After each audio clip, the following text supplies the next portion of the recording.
بسم اللہ الرحمن الرحیم رب زدنی علما۔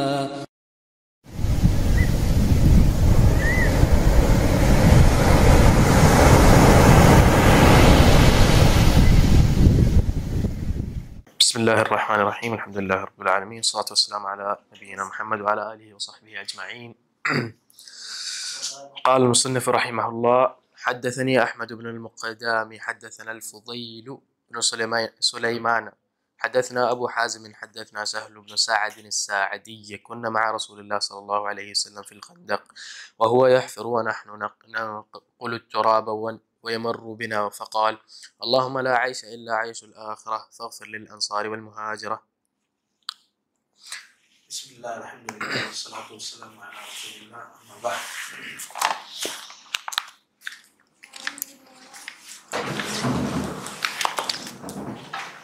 ناشتے سے فراغت کے بعد جو حدیث پڑھی گئی یہ وہی حدیث ہے جو کچھ دیر پہلے حدیث نمبر 2 کے تحت بھی پڑھی گئی تھی۔ فرق صرف اتنا ہے، جیسا کہ میں نے ذکر کیا، کہ پچھلی روایت حضرت انس رضی اللہ تعالیٰ عنہ سے مروی ہے اور یہ روایت سہل ابن سعد الساعدی رضی اللہ تعالیٰ عنہ سے ہے۔ دو الگ الگ صحابی ہیں پر واقعہ ایک ہی ہے۔ البتہ اس واقعے کے اندر جو ابھی پڑھی گئی ہے حدیث نمبر 3 کے تحت میں جو روایت ابھی پڑھی گئی ہے، اس روایت کے شروع میں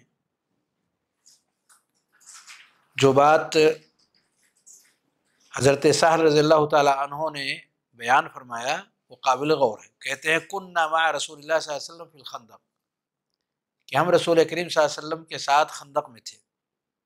وَهُوَ يَحْفِرُ وَنَحْنُ نَنْقُلُ التُّرَابَ، آپ خندق کھود رہے تھے اور ہم مٹی منتقل کر رہے تھے، یعنی آپ کھود رہے تھے اور ہم اس کو باہر لے جا رہے تھے، اس کو منتقل کر رہے تھے، اس کو ہم ڈھو رہے تھے۔ وَيَمُرُّ بِنَا فَقَالَ، اور ہمارے پاس سے گزرتے ہوئے آپ نے فرمایا: اللہم لا عیش الا عیش الآخرہ فاغفر للانصار والمہاجرہ۔ اور پیچھے جو روایت گزری ہے اس کے اندر اس سے تھوڑا ہٹ کر کے بات کہی گئی ہے۔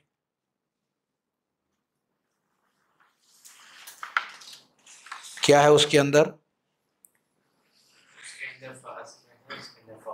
ہاں نہیں، وہ نہیں۔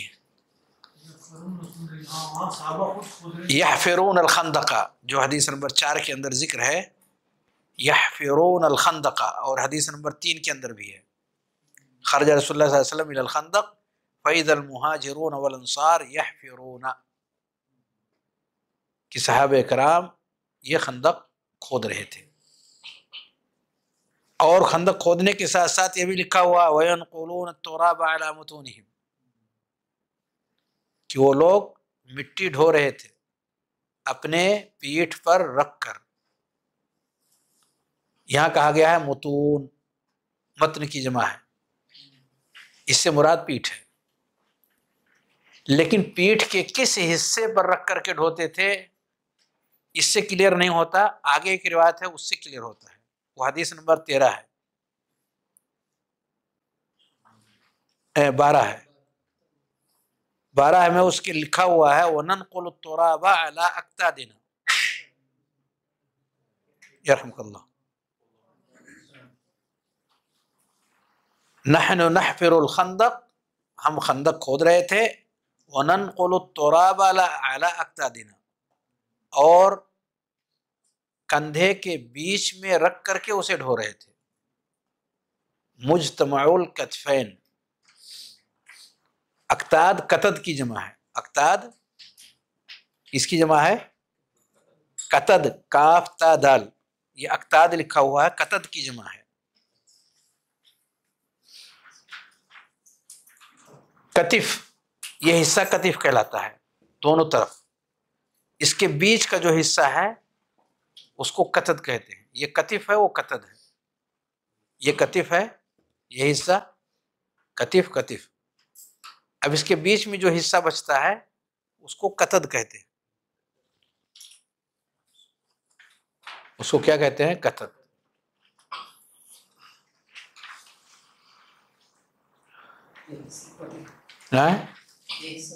کتف دونوں طرف، دونوں بازو کو لے کر کے جو حصہ ہے وہ کتف ہے، اور دونوں بازوؤں کے بیچ میں جو حصہ ہے ریڑھ کی ہڈی سے جڑا ہوا اوپر تک، وہ جو حصہ ہے اوپر کا وہ کتف کہلاتا ہے.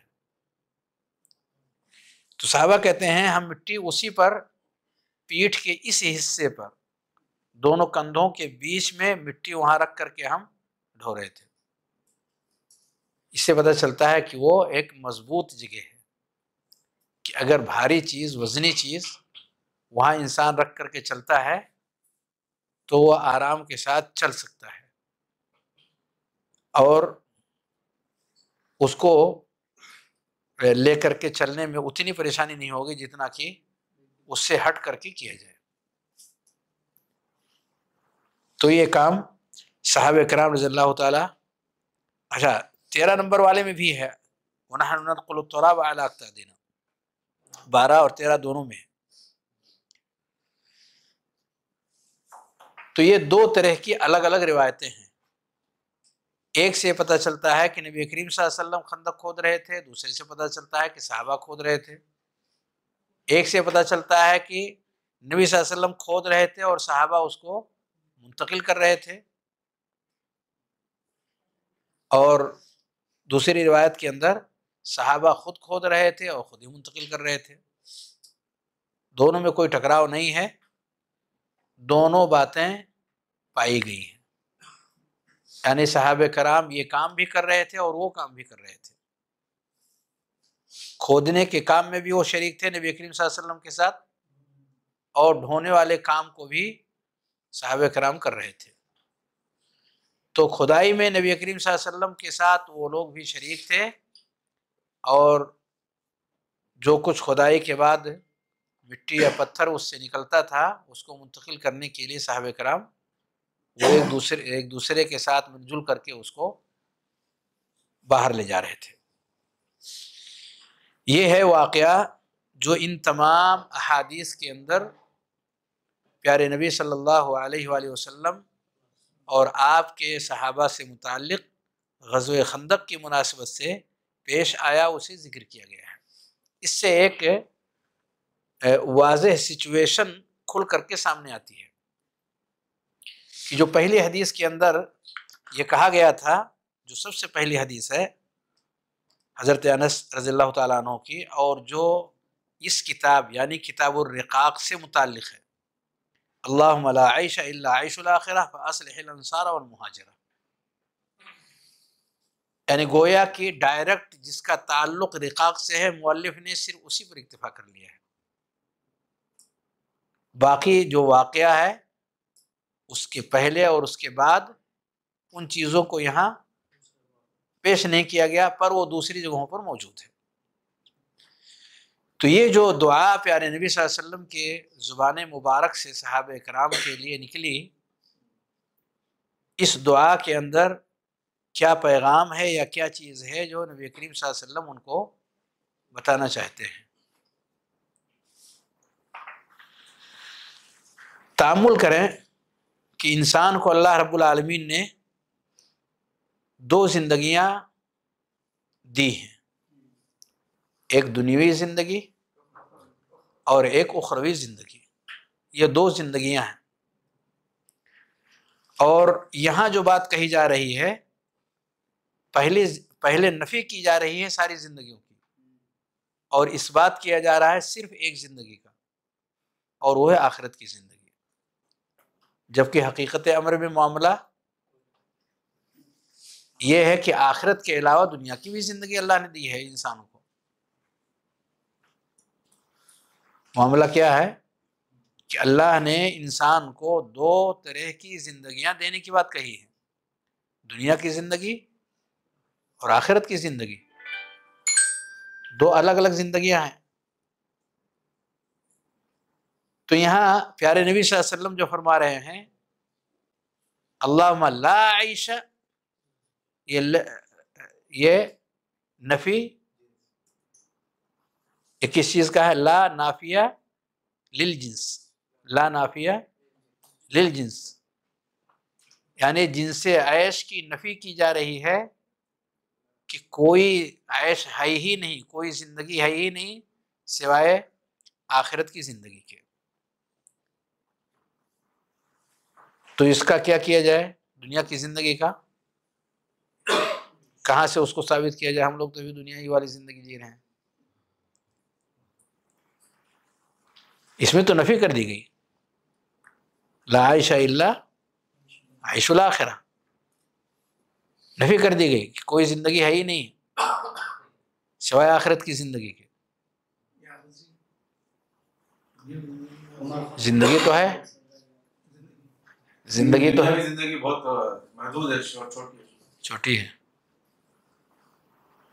آخرت کی زندگی کا ڈیپینڈ جو ہے وہ اصل اس زندگی میں آپ کیسے گزار رہے ہیں اس سے اس کا لنک بنتا ہے، اور وہی اصل میں رزلٹ ہے ادھر کا۔ تو اس طرح سے یہ پوری ایک ہی یونٹ، ایک ہی چیز ہے اور نہ ختم ہونے والی ہے آخرت کے مقابلے میں یہ کچھ نہیں۔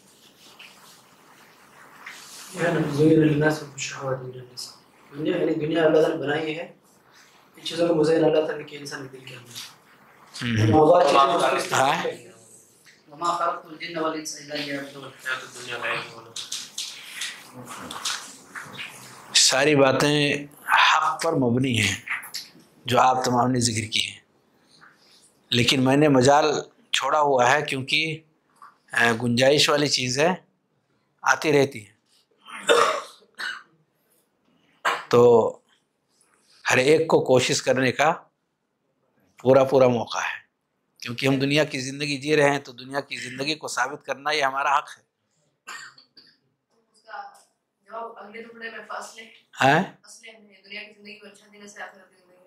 جی بے شک بے شک بے شک، یہی بات کئی لوگوں نے الحمدللہ ذکر کی ہے۔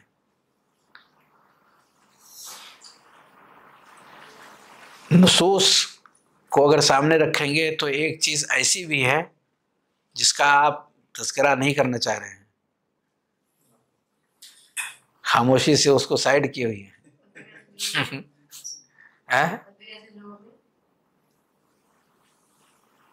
قریب پہنچ رہے ہیں،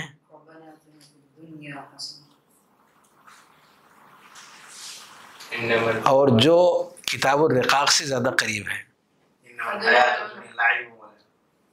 بارک اللہ فیک، قریب پہنچ رہے ہیں۔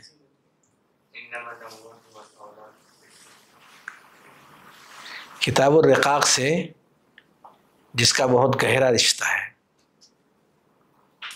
تو ہاں یہ بات ماشاءاللہ مصباح الزجاجہ کی طرف سے ہے۔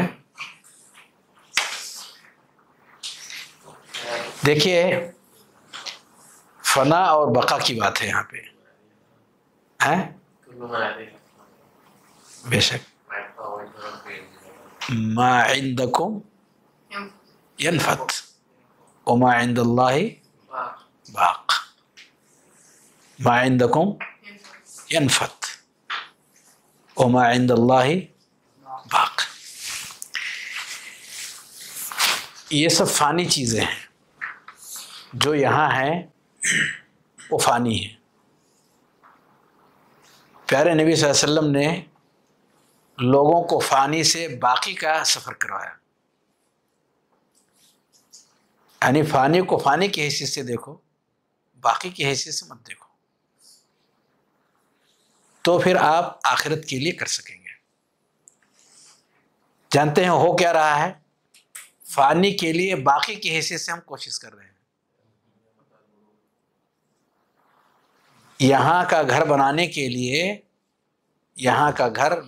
لیے ہماری جو کوششیں ہو رہی ہیں وہ ایسے ہو رہی ہیں جو ہمیشہ کے لیے یہی ہمارا گھر ہے۔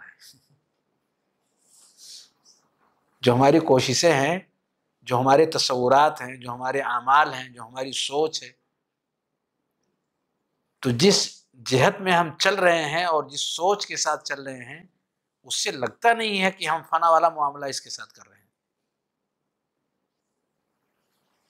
اور اس کے برخلاف بقا والے کے تعلق سے ہمارا جو معاملہ ہے سوتیلاپن کا شکار ہے. یعنی جتنی کوششیں اس فنا کے لیے ہو رہی ہیں، اس کی آدھی کوششیں بھی اگر اس بقا والے کے لیے ہو جاتی تو یہ تسلی کی چیزیں ہوتی. لیکن عشر عشیر بھی نہیں حاصل ہو رہا ہے. آپ ذرا اطمینان سے غور کریں کہ جو کچھ بھی یہاں رب کریم نے انسان کو دیا ہوا ہے، جو کچھ بھی، اب جو کچھ میں سب کچھ داخل ہے، دیا ہوا ہے، اس کی دو شکلیں بنتی ہیں.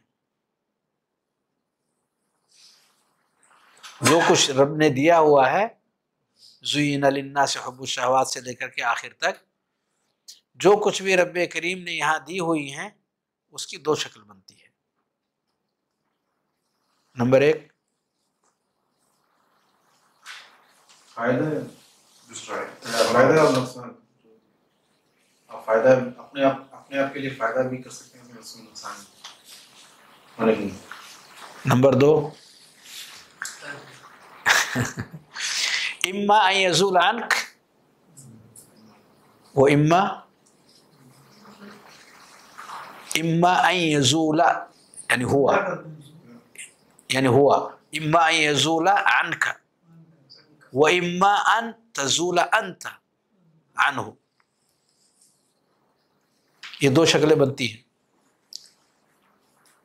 اما ان یزول یعنی ذالک الشیء، اما ان یزول عنک و اما ان تزول انت عنہ. یعنی وہ سامان جو آج آپ کو دیا گیا اور ڈھیر ساری خوشیوں کے ساتھ ہم مگن ہوئے، رب کریم نے خاموشی سے ہم سے اس کو چھین لیا. ایسا نہیں ہوتا؟ راتوں رات آدمی روڈ پہ آ جاتا ہے، ہوتا ہے کہ نہیں؟ بغداد کے اندر ایک بہت بڑا حادثہ ہوا 656 ہجری میں. 656 ہجری میں وہ لوگ جو دنیا کی سب سے عظیم الشان ترین خلافت کے تحت زندگی گزار رہے تھے، ہر طرح کی نعمتیں رب کریم نے انہیں بخشی ہوئی تھی، دیکھتے ہی دیکھتے وہی بغداد مقتل بن گیا.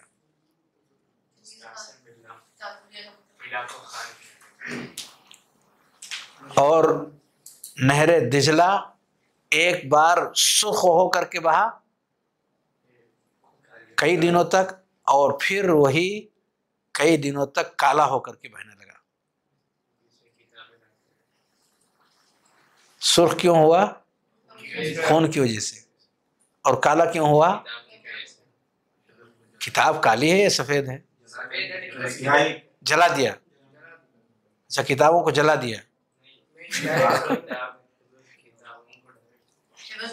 حبر کی وجہ سے ہوا، کیونکہ پہلے روشنائی سے لکھتے تھے، ابھی تو پرنٹ شدہ ہے، پانی میں چلا جائے تو روشنائی اس کی نکلتی نہیں ہے، لیکن پہلے قلم سے اس کو روشنائی کے ساتھ ملا کر کے لکھتے تھے. اب ایسے میں اگر آپ جیل پین کا تصور کریں، جیل پین، ایک بال پین ہے، ایک جیل پین ہے، انک والا، تو اس سے آپ لکھیں گے، پانی پڑے گا تو وہ بہے گا وہ، لیکن بال پین سے لکھیں گے تو وہ نہیں. تو پہلے جو لکھا جاتا تھا وہ اسی طرح کی روشنائی سے لکھا جاتا تھا. تو ان لوگوں نے کیا کیا، اسے اٹھایا کتابوں کو اور دریا کے اندر سب پھینک دیا. تو کتنی کتابیں تھیں کہ وہ دریا میں ڈالنے کے بعد دریا کا پانی چینج ہو گیا. کس قدر کتابیں تھیں کہ اس کا پانی چینج ہو گیا. انسان کے اندر تو خون بہت ہے، یہ تو سمجھ میں آتا ہے کہ اتنے سارے انسانوں کو اگر ان لوگوں نے تلوار سے قتل کیے تو ان کے خون سے پانی کا رنگ چینج ہو سکتا ہے، سرخ ہو سکتا ہے، یہ سمجھ میں آتا ہے. لیکن کتنی کتابیں تھیں ان کے پاس کہ اس سرخی کو کالے میں بدل دیا، کالا ہو گیا. تو یہ صورتحال جو لوگوں کے سامنے پیش آئی، اس صورتحال میں وہ انسان تھوڑی دیر کے لیے سوچ سکتا ہے کہ کل تک ہم کیا سوچتے تھے اور آج ہمارے ساتھ کیا ہو گیا. ہمارے ہی گھر کے اندر ہم کو داخل ہونے کی اجازت نہیں مل رہی ہے، اپنا بنایا ہوا ہے، اور ہم زندہ بھی ہیں اور اس میں جانا چاہتے ہیں، لیکن ممکن نہیں ہے اس میں داخل ہونا. دوسرے لوگوں کا قبضہ ہو گیا ہے، اپنے ہاتھ سے سب چیزیں تیار کی ہوئی سب. یہ ہے یزول عنک، دنیا کا سامان آپ سے ہٹ جائے گا. زالہ یزولو کے معنی ہوتے ہیں زائل ہو جانا، دور ہو جانا، مٹ جانا، چلے جانا، ختم ہو جانا، کہ وہ سامان آپ سے دور ہو گیا. وَإِمَّا أَن تَزُولَ عَنْهُ، یا آپ اس سے زائل ہو جائیں. وہ سامان تو ہے، وہ سامان باقی ہے، پر آپ نہیں ہیں. ایسا نہیں ہوتا؟ بہت کچھ ہم نے تیار کیا اور جب وقت آیا کہ اس سے ہم کچھ فائدہ اٹھائے تو اس سے پہلے ہم نکل لیے. ایسا نہیں ہوتا؟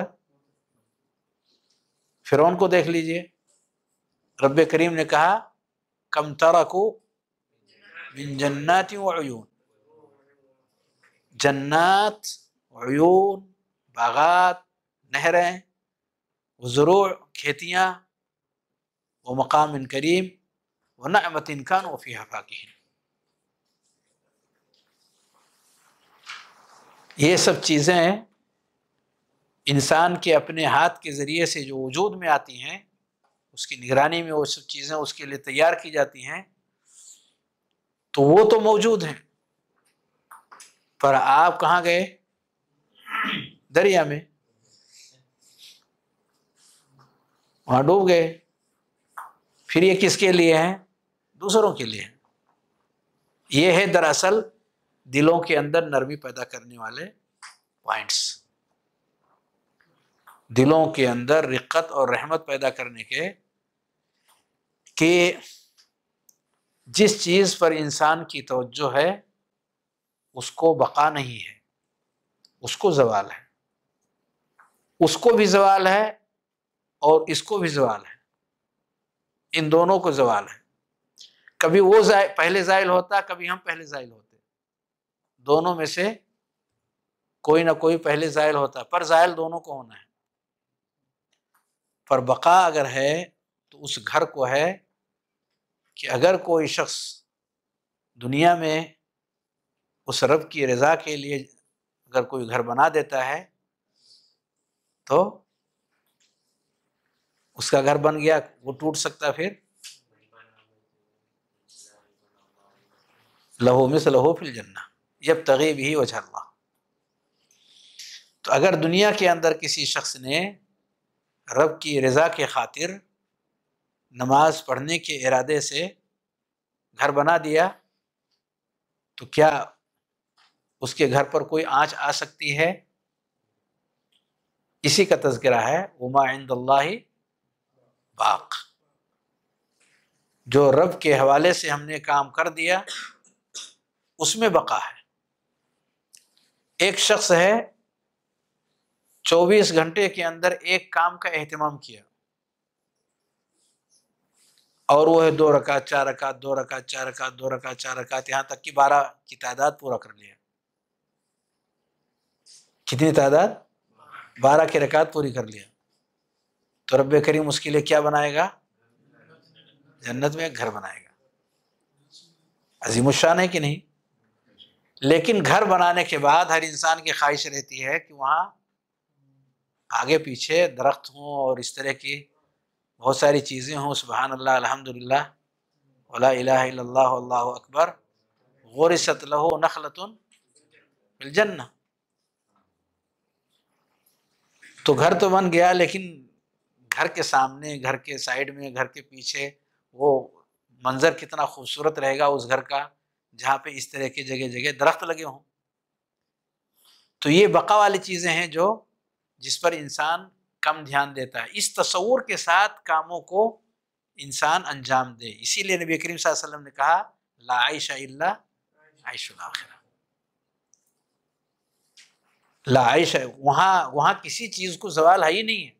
جو آپ نے کر دیا کر دیا، جو آپ نے وہاں کے لیے بنا لیا بنا لیا، اس کے لیے کچھ بھی فنا نہیں ہے بلکہ بقا ہے. رب کریم ہماری حالت کو جانتا ہے اور قرآن میں اس کو ذکر بھی کر دیا. فرمایا بل تؤثرون الحیات الدنیا. ہماری حالت کو جان کر کیوں وہ واضح کر رہا ہے؟ بل تؤثرون الحیات الدنیا، یہ زائل ہونے والی چیز کو تم ترجیح دے رہے ہو، یعنی اس کی حیثیت کو بڑھا رہے ہو. ایثار کس کو کہتے ہیں؟ تؤثرون کہا نا، تؤثرون، بل تؤثرون، تؤثرون.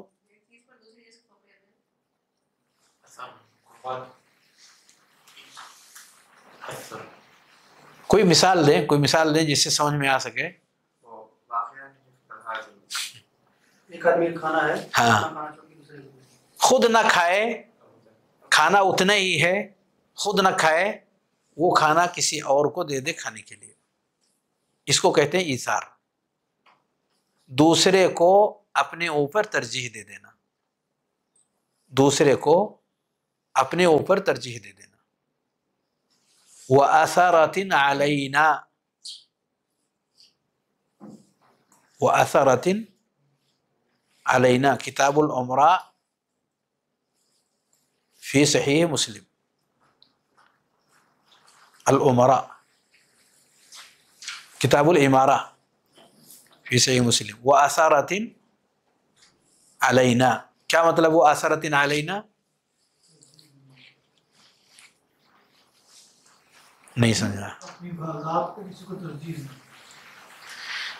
ایک لمبی حدیث کا ایک ٹکڑا ہے جو میں نے ذکر کیا ہے کہ ایسے عمرا، ایسے گورنر، ایسے حکام آئیں گے مسلمانوں کے بیچ میں، مسلمان عمرا اور حکام، کہ وہ لوگ ہمارا حق بنتا ہے ہمیں دینے کے بجائے وہ خود لے لے رہے ہیں، یا اپنے کسی قریبی کو حق دے دے رہے ہیں، اپنے کسی جاننے والے کو دے دے رہے ہیں، اور ہمیں محروم کر دیتے ہیں. پر حق کس کا ہے؟ ہمارا حق ہے.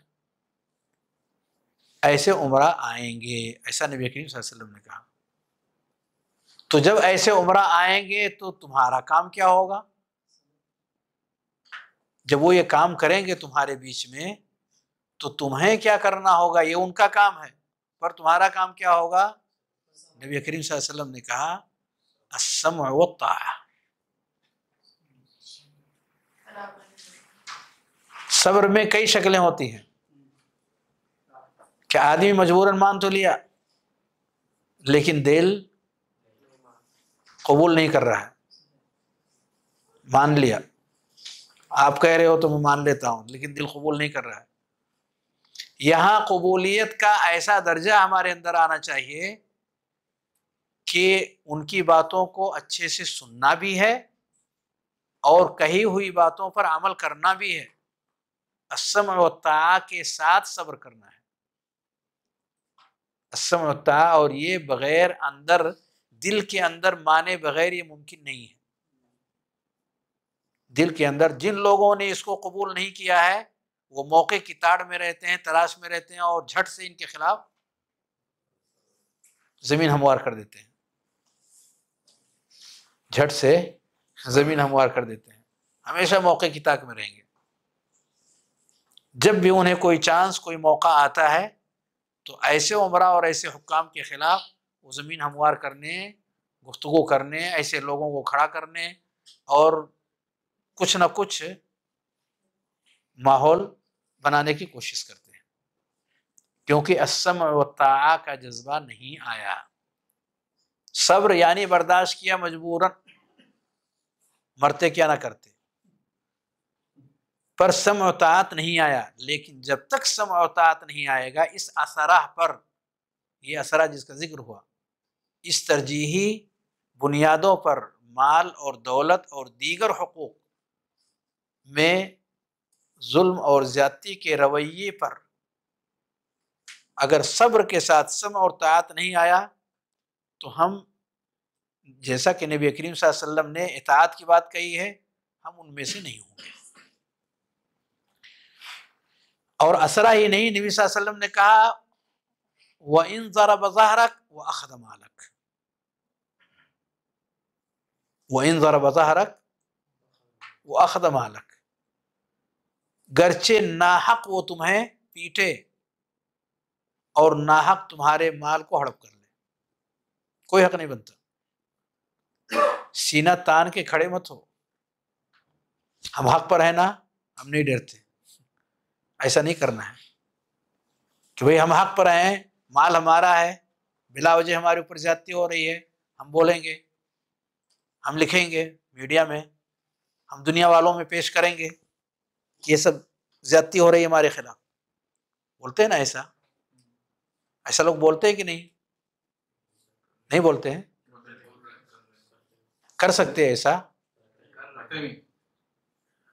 کچھ بھی نہیں کرنے کی اجازت ہے، کچھ بھی کرنے کی اجازت نہیں ہے۔ آج بھی بہت ساری ظلم کی شکلیں، میں نے ایک موٹی موٹی کہا، ظلم کی کئی طرح کی شکلیں لوگوں کے اوپر آ رہی ہیں، آ سکتی ہیں، پر حکم کیا ہے؟ صبر، سمع و طاعت کے ساتھ صبر کرنا ہے، سمع و طاعت کے ساتھ، انشراح صدر کے ساتھ، کہ کہیں بھی ہمارے راستے میں سمع و طاعت کا کوئی بھی باب ایسا نہ رہے کہ ہم پیچھے رہ جائیں۔ تو دنیاوی زندگی کے حوالے سے انسانوں کی یہی حالت ہے، اور اللہ رب العالمین اس حالت کی نقاب کشائی خود ہی کر رہا ہے کہ تم دنیاوی زندگی کو ترجیح دے رہے ہو، تو دنیا کو ترجیح دے رہے ہو تو کس چیز کو پیچھے کر رہے ہو؟ آخرت کی زندگی کو۔ وہ تو اسرونا کہہ کر کے آخرت کی زندگی اس کے اندر شامل ہو گئی، یعنی وہ اعمال، وہ اقوال، وہ عقائد، وہ اخلاق، وہ معاملات جس سے ہمارے آخرت کی زندگی بہتر اور اچھی ہو سکتی ہے، ہم ان چیزوں پر فوکس نہیں کر رہے ہیں۔ یہ ہے معنی اس کا، یہ ہے اس کا معنی کہ ہم اپنی عملی زندگی کو، ہم اپنی قولی زندگی کو، ہم اپنی عقدی زندگی کو دنیا کے بنانے پر زیادہ اور آخرت کے بنانے پر کم فوکس کرتے ہیں۔ یہ ہے اس آیت کریمہ کا مفہوم۔ پھر رب کریم نے اس سودے کے اندر ہمارے گھاٹے کا ذکر کرتے ہوئے فرماتا ہے والآخرۃ خیر وابقی، والآخرۃ خیر وابقی، کہ تم نے اس سودے کے اندر جو طریقہ اختیار کیا ہوا ہے اس پر نظر ثانی کی ضرورت ہے۔ جس کو پیچھے کیے ہیں وہ آگے ہونے کا حقدار ہے، وہ افضل ہے، وہ بہتر ہے، خیر ہے، اس کے اندر خیر غالب ہے۔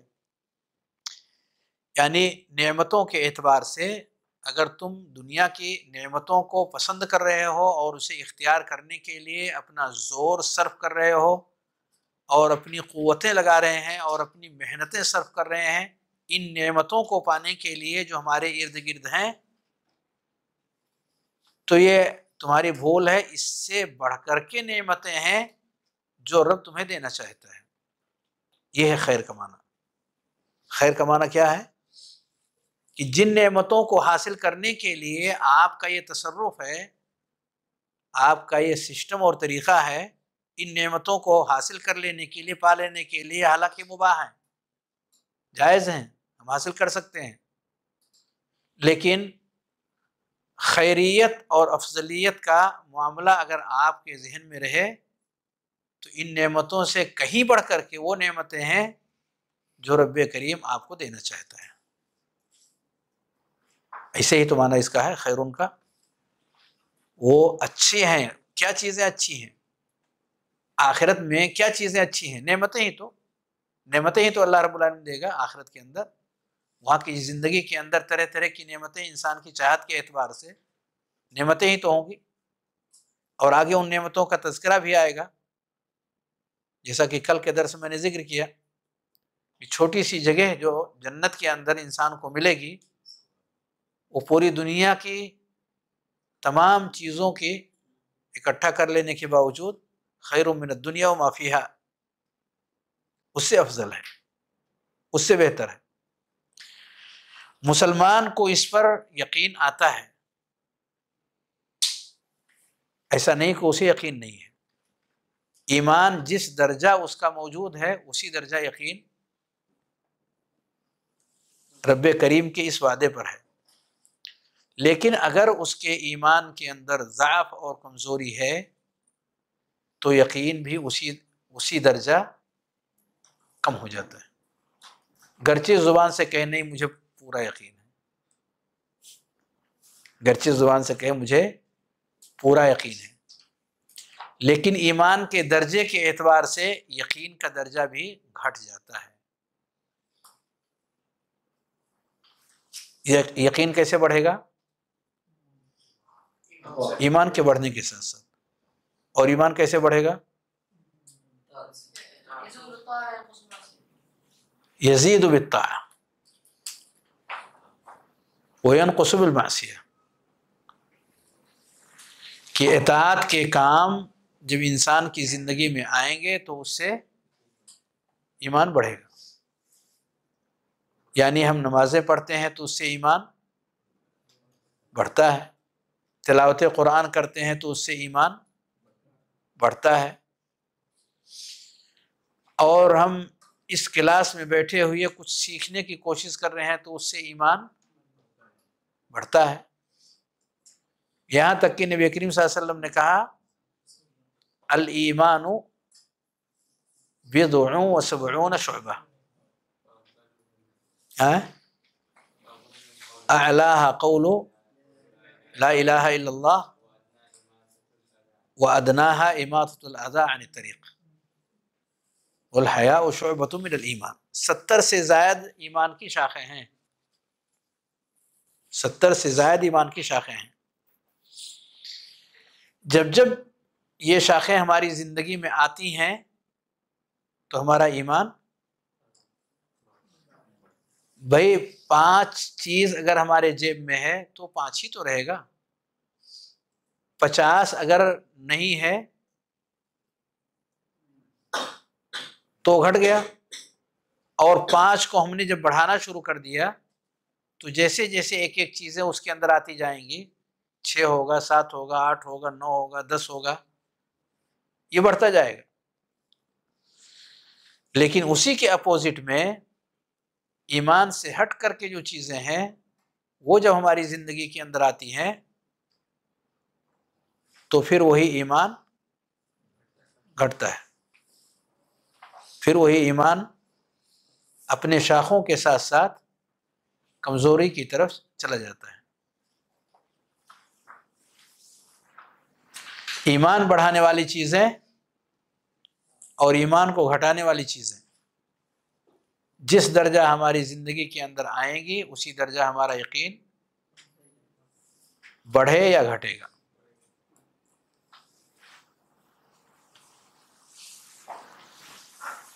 تو زندگی میں صرف 2 چیزیں، یا تو ایمان ہے اور یا دوسرا کفر ہے۔ بارک اللہ فیک، کون بولے؟ یا تو ایمان ہے یا کفر ہے، تیسری کوئی چیز نہیں ہے، تیسری کچھ نہیں ہے، نہیں ہے. کیا بات ہے، نفاق کو کہاں لے جائیں گے، بدعت کو کہاں لے جائیں گے، اور بھی بہت ساری چیزیں ہیں، چھوٹے بڑے گناہ. دونوں ہی ہو اعتبار سے دونوں ہی ہو. اگر ہم چیزوں کو تقسیم کرنا چاہیں تو کیا اس کے دو کے علاوہ کسی تیسری کو اس میں داخل کر سکتے ہیں یا نہیں؟ بتائیے کیسے؟ بدعت کو تو یا تو ایمان ہوگا یا کفر ہوگا یا بدعت ہوگی. اور کچھ بڑھائیے. شرک، ایمان ہوگا، کفر ہوگا، شرک ہوگا، بدعت ہوں گی، اور کیا ہوگا؟ نفاق ہوگا، اور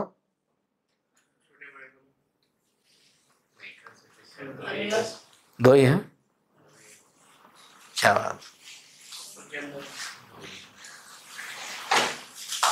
جو کچھ بھی ہے وہ صرف دو ہی ہیں، تیسرا کچھ بھی نہیں ہے. فمن شاء فلیؤمن ومن شاء بولیے فلیکفر.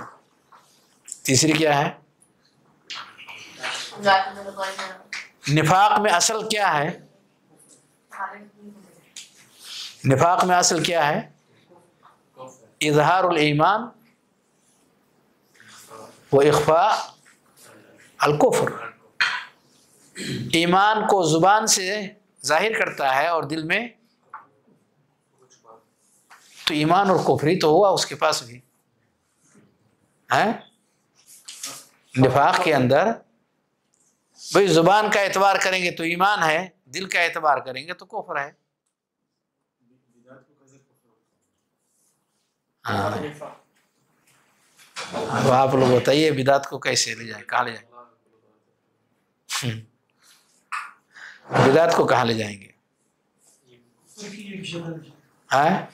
انکار کی کفر کی ایک شکل ہے. کفر کی ایک شکل ہے. پیارے نبی صلی اللہ علیہ وسلم نے کہا فإنی رأیتکن اکثر اہل النار. کیا کہا؟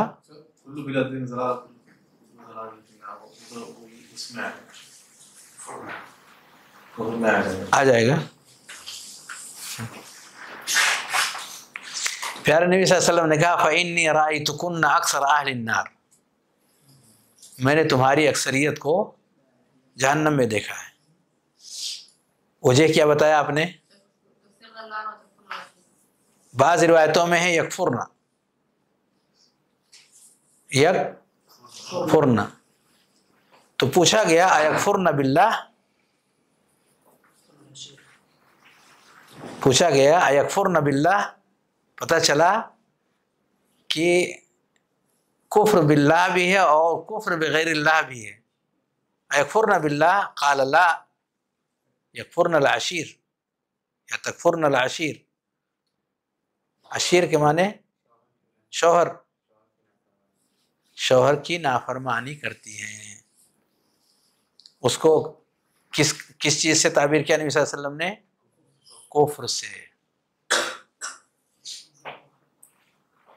اس کو کس چیز سے تعبیر کیا؟ اسی لیے عبداللہ ابن عباس رضی اللہ تعالیٰ عنہما ان 3 آیات کو جو فَأُولَئِكَ هُمُ الْكَافِرُونَ فَأُولَئِكَ هُمُ الْفَاسِقُونَ فَأُولَئِكَ هُمُ الظَّالِمُونَ، وہ فرماتے ہیں کفر دون کفر. کیا کہتے ہیں؟ کفر دون کفر، یعنی سارا کفر وہ نہیں ہے جو دائرہ اسلام سے خارج کر دے. کچھ چھوٹے کفر بھی ہیں، چھوٹے چھوٹے کفر، کچھ بڑے بڑے کفر، کچھ چھوٹے چھوٹے ایمان، کچھ بڑے بڑے ایمان. نہیں ہے؟ چھوٹے چھوٹے ایمان ہے کہ نہیں؟ ایمان گھٹتا اور بڑھتا ہے. نہیں میں دوسری بات کہہ رہا ہوں. چھوٹے چھوٹے ایمان، بڑے بڑے ایمان، دونوں طرح کے ہیں کہ نہیں؟ ابھی روایت میں نے پڑھی تھی،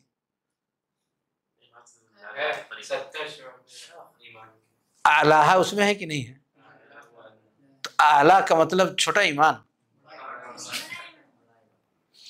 اور ادنا کا مطلب بڑا ایمان. تو ایمان بھی چھوٹا بڑا ہے، ایمان بھی چھوٹا بڑا. نماز پڑھنا یہ ایمان ہے کہ نہیں؟ ہے چھوٹا ایمان ہے. کچھ ایمان چھوٹے چھوٹے بھی ہیں. کوئی شخص جا رہا ہے، اسے آپ نے راستہ دکھا دیا، نبی صلی اللہ علیہ وسلم نے اس کی مثال دیا کہ راستے سے کوئی تکلیف والی چیز کو آپ نے ہٹا دیا. چھوٹا ایمان، چھوٹے درجے کا ایمان. اور ہر میدان کے اندر چھوٹی بڑی چیزیں پائی جاتی ہیں. ہر میدان کے اندر چھوٹی چیزیں بڑی چیزیں دونوں چیزیں پائی جاتی ہیں. کفر اور ایمان کے باب میں بھی چھوٹی چیزیں بڑی چیزیں پائی جاتی ہیں. ساری چیزیں ایک درجے میں نہیں ہیں، ساری چیزیں ایک درجے میں نہیں ہیں. کلمہ شہادت یہ سب سے بنیادی اور سب سے اہم ترین ایمان کا حصہ ہے. نبی صلی اللہ علیہ وسلم نے کہا نا اعلیٰ، نبی صلی اللہ علیہ وسلم نے کہا اعلیٰ، کیا اس سے بھی کوئی بڑی چیز ہے؟ نہیں ہے. گویا کہ یہ وہ چیز ہے کہ جس کو پانے کے بعد انسان دائرے کفر سے نکل کر کے دائرے اسلام میں آ جاتا ہے. یہ سب سے بڑا ہے. تو بڑا ہے یعنی اس کے درجات ہیں. یہی چیز جب کچھ لوگوں کے سمجھ میں نہیں آئی تو انہوں نے ہر چھوٹے بڑے گناہ ہر بڑے گناہ جو لوگوں کی زندگی میں آتے تھے، اس کی بنیاد پر ان کا کان پکڑ پکڑ کر کے اور ان کو خارج اسلام کر دیتے تھے. تو ان کو خوارج اور معتزلہ کہا گیا. خوارج اور معتزلہ. خوارج کا کہنا تھا یہ جو بڑے ایمان اور جو بڑے گناہ جو کر رہے ہیں، ان کاموں کے کرنے والا شخص دائرے اسلام سے خارج ہو جاتا ہے اور خالداً مخلداً فی النار ہو جاتا ہے. دنیا میں خارج، آخرت میں داخل. یہاں ایمان سے خارج ہوا، وہاں جہنم میں داخل ہوا ہمیشہ ہمیشہ کے لیے. اہل سنہ نے کیا کہا؟ اہل سنہ نے کیا کہا؟ اہل سنہ نے کہا کہ اگر کبیرہ گناہ کسی سے سرزد ہوتا ہے تو کفر دون کفر، دائرے اسلام سے نہیں خارج ہو. اس کے جیسا ایمان اس کا متاثر ہو گیا، اس نے ایمان کا اس قدر حصہ گھٹا دیا جس درجے کا گناہ اس نے کیا. ایمان کا اس درجہ حصہ غائب ہو گیا، لیکن اصل ایمان برقرار ہے. اصل ایمان پر حملہ نہیں ہوا. تو اصل ایمان الگ ہے، اور اس اصل ایمان کے کچھ شاخیں ہیں، تنے ہیں، پتے ہیں، پھل اور پھول ہیں، ساری چیزیں ہیں اس کی. تو یہ سب الگ الگ چیزیں ہیں. تو اگر متاثر ہوتی ہے کوئی چیز تو اس کے بدلے میں ایمان کا اسی قدر حصہ گھٹ جاتا ہے، کم ہو جاتا ہے. چھوٹے چھوٹے گناہ اگر آتے ہیں تو پھول پتے جھڑ جاتے ہیں، اور اگر بڑے گناہ آتے ہیں تو شاخیں لٹک جاتی ہیں. یہاں تک کہ اگر انسان نے جڑ کھود دیا تو درخت رہے گا جڑ کھودنے کے بعد؟ پھر وہ غائب ہو جاتا ہے. اسی لیے آپ ان روایتوں کو دیکھیں جن روایتوں کے اندر یہ بات کہی گئی ہے ولا یزنی الزانی حین یزنی وہو مؤمن،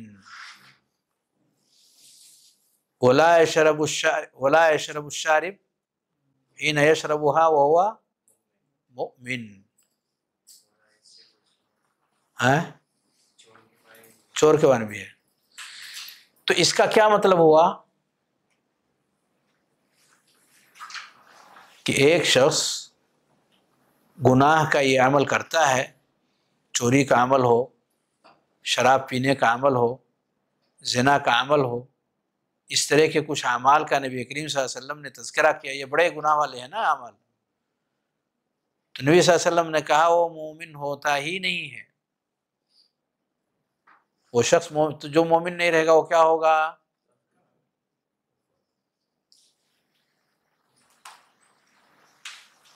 گیا کام سے وہ تھوڑی دیر کے لیے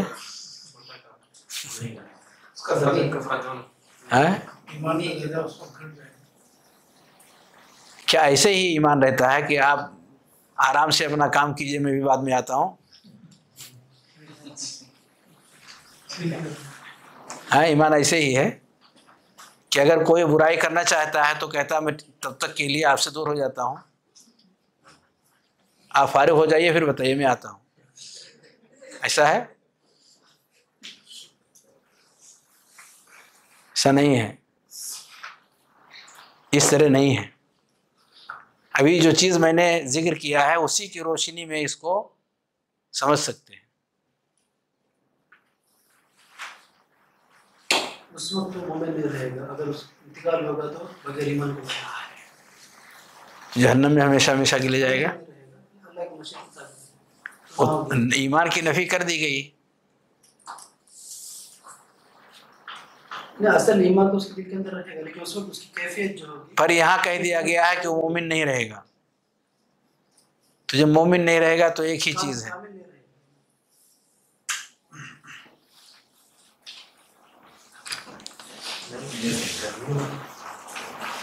بتائیے. دیکھیے ابھی کچھ دیر پہلے میں نے ذکر کیا کہ ایمان کی کچھ بنیادیں ہیں. اصل ایمان تب جائے گا جب اصل کفر اس کی زندگی میں آئے گی، اور ایمان کی شاخیں تب جائیں گی جب کفر کی شاخیں اس کی زندگی میں آئیں گی. اس کو ذرا اچھے سے سمجھیے. جب ایمان کی بنیاد انسان کے پاس ہے تو تب جائے گی جب کفر کی بنیاد اس کی زندگی میں آئے گی. بنیاد کے ساتھ، شاخ کے ساتھ. اور جب کفر کی شاخیں آئیں گی تو ایمان کی شاخیں چلی جائیں گی اسی درجہ. بھئی انصاف کی بات کیجئے نا، عدل کی بات کیجئے. وہ کام کر رہا ہے شاخ والا اور آپ اڑا رہے ہیں اس کا بنیاد اور جڑ والا، تو یہ تو ناانصافی کی بات ہو گئی. اس نے شاخ والا کام کیا نا گڑبڑ، اور ہم نے اڑایا کیا؟ اس کی بنیاد کو ختم کر دیا. تو یہ تو معقول بات نہیں ہے. ہاں اگر اللہ اور اس کے رسول کو گالی دے رہا ہے، اس دین کو ناپسند کر رہا ہے، یہ بنیاد والی بات ہوئی. اب یہ اس کی ایمان کی جڑوں کو کھوکھلا کر دے گی، وہ دائرے اسلام سے خارج ہو جائے گا.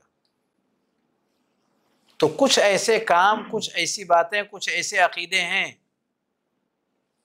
جو انسان کی ایمان کی جڑوں کو کھوکھلا کر دیتی ہیں، اس کو ختم کر دیتی ہیں.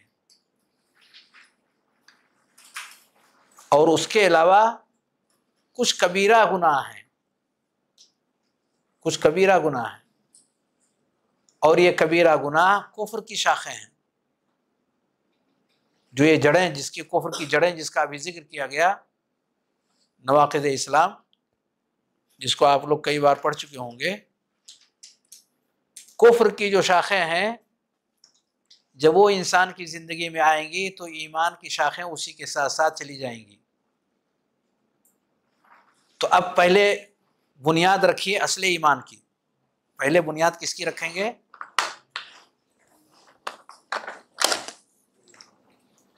پہلے بنیاد رکھیے اصل ایمان کی. ارے یہ تو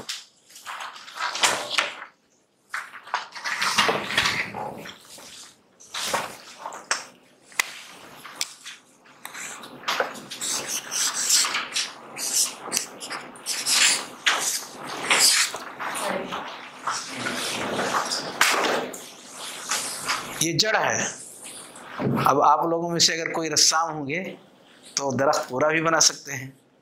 اس سے سمجھ میں آئے گا کہ اصل سے کیا مراد ہے. درخت ایسے ہی تو بناتے ہیں. اب اس کے بعد تنا نکلتا ہے اور پھر اس کے بعد ادھر ادھر شاخیں نکلتی ہیں.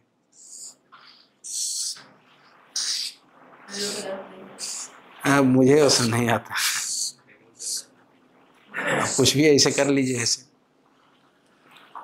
یہ جڑ ہے. اصل ایمان ہے. اصل ایمان.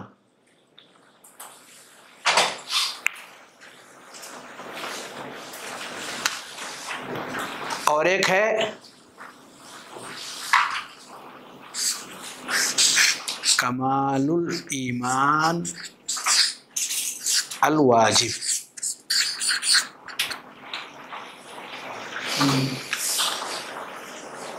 کمال الایمان الواجب. وہ جڑ نہیں ہے لیکن جڑ کو مضبوط رکھنے والا ایک واجبی چیز ہے جو اس کے ساتھ رہنا چاہیے. کمال الایمان الواجب. اور ایک اور چیز ہے اس کے نیچے کمال الایمان المستحب. کمال الایمان المستحب.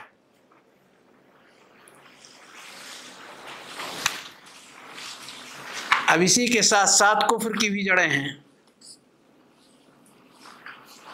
اور جیسے ایک طرف ایمان کی جڑیں ہیں کفر کی بھی جڑیں ہیں. یرحمک اللہ. اور جیسے ایمان کی شاخیں نکلی ہوئی ہیں تو کچھ مضبوط قسم کی شاخیں ہیں اور کچھ پتے ٹائپ کے ہیں. مستحب کہ اگر آپ ان کا اہتمام کرتے ہیں تو مکمل درخت کی جو شکل ہے ایک دم بہترین درخت آپ کے سامنے ہوگا. لیکن اگر سنتوں کا اہتمام نہیں کر پاتے، جو بھی مسنون چیزیں ہیں اس کا اہتمام نہیں کر پاتے، تو یہ مزین کرنے والے درخت کو مزین سنوارنے والی چیزیں جو ہیں، درخت کو سنوارنے والی جو چیزیں ہیں، پھول پتے اور اس کے اندر پھلیں، جو چیزیں ہوتی ہیں درخت کو بہتر بنانے والی، اس سے وہ خالی رہے گا. پتجھڑ کا جب موسم آتا ہے تو دیکھیے درخت کی کیا کیفیت بنتی ہے. درخت پورا کھڑا رہتا ہے، اس کی چھوٹی چھوٹی شاخیں بھی کھڑی رہتی ہیں لیکن بالکل ننگا رہتا ہے. وہ اس کے جسم پر کچھ بھی نہیں رہتا تو دیکھنے میں خوبصورت نہیں لگتی ہے. سنن اور مستحبات یہ کمال الایمان المستحب ہے. اور فرائض اور واجبات یہ کمال الایمان الواجب ہیں. اور اسی میں جو محرمات ہیں اسلام میں ان سے بچنا بھی کمال الایمان الواجب ہے. تو جو حدیث ابھی میں نے پیش کیا تھا لا یزنی الزانی حین یزنی وہو مومن، اس سے کمال الایمان الواجب متاثر ہوتا ہے. نفی ہو گئی ہے، ایمان کی نفی ہو گئی ہے، لیکن یہ ایمان نہیں، یہ ایمان کی نفی ہوئی ہے. اس ایمان کی نفی نہیں ہوئی ہے، اس کی نفی ہو رہی ہے کہ جس میں چھوٹے چھوٹے شاخیں سب لگی ہوئی ہیں وہ جڑ ہی ٹوٹ کے گر گیا. یہ ٹوٹ کے گر گیا تو ساتھ میں جتنے بھی پھول پتے اس کے ساتھ لگے رہیں گے وہ سب دھڑام سے گر جائیں گے. لیکن درخت کھڑا ہے، درخت کھڑا ہے. جڑ کیونکہ جڑ موجود ہے، اس کے جڑ اور تنے موجود ہیں تو کمال الایمان الواجب کا مطلب ہوا نماز نہیں پڑھتا، روزے نہیں رکھ رہا ہے، یہ فرائض اسلام ہے. ایسے محرمات میں سے جن چیزوں کو اللہ نے حرام کیا ہوا ہے ان کا وہ ارتکاب کر رہا ہے، تو کمال الایمان الواجب اس کا متاثر ہو رہا ہے. متاثر ہو رہا ہے یعنی اس کی نفی ہو رہی ہے کہ وہ مومن نہیں ہے. مومن نہیں ہے کا معنی یہ نہیں کہ یہ والا ختم ہو گیا، یہ ختم ہو رہا ہے. اور اس میں بھی کہا جا رہا ہے مومن نہیں ہے.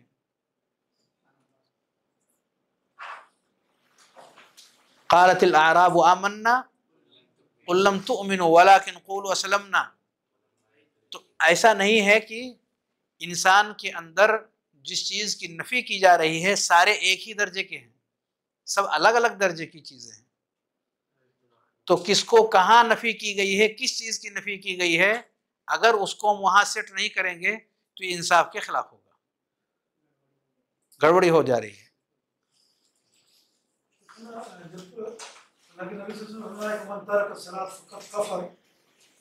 اور پھر جب ایمان کی ہم تعریف کرتے ہیں تو اس کے اندر وہ عمل کو لے کے آتے ہیں. تو صرف کیا ایمان زبان سے اقرار اس میں تعریف پڑھائی گئی کہ ایمان جو ہے وہ اقرار عمل بالجوارح ہے، تو ایمان کے اندر عمل بالجوارح کیسے ہم شامل کریں گے؟ اس کی ذرا تھوڑی وضاحت کرتے کہ نماز کا تارک دائمی جہنمی ہے یا نہیں، اس میں تھوڑا وضاحت ہو. اگر درس کے آخر میں اس کو رکھیں گے تو زیادہ صحیح رہے گا تاکہ درس متاثر نہ ہو. اور یہ ایک اختلافی مسئلہ ہے، کہنا ایک اختلافی مسئلہ ہے، اس میں دونوں طرح کی باتیں کہی گئی ہیں. دلائل کی روشنی میں جو چیز زیادہ قریب نظر آئے اس کو قبول کرنے میں کوئی حرج نہیں ہے. یہاں جو میں سمجھانا چاہ رہا تھا وہ صرف یہ سمجھانا چاہ رہا تھا کہ نفی کی جا رہی ہے تو نفی کی جا رہی ہے تو اس سے ہم یہ نہ سمجھیں کہ اس کی وجود کی نفی کی جا رہی ہے.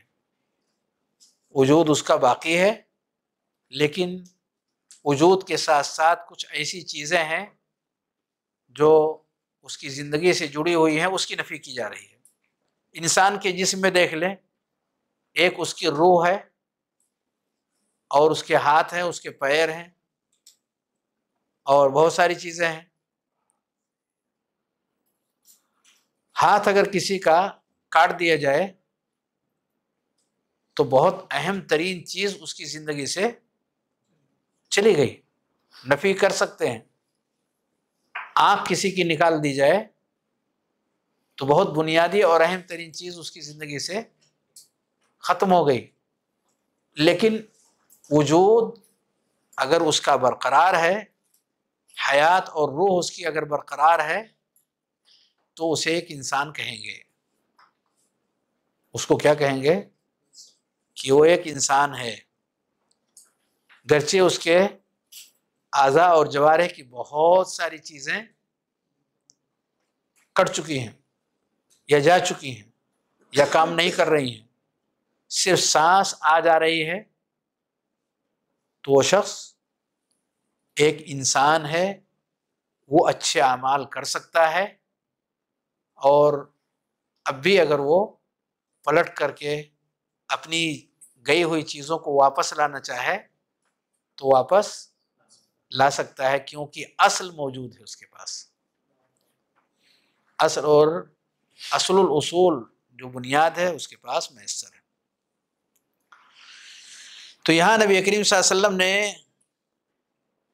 بلکہ قرآن مجید نے والخیر والآخرۃ خیر وابقیٰ کہہ کر کے نعمتوں کا تذکرہ کیا ہے کہ انسان ان نعمتوں کو سامنے پاتا ہے اور سامنے پانے کے بعد انہی پر فوکس کرتا ہے.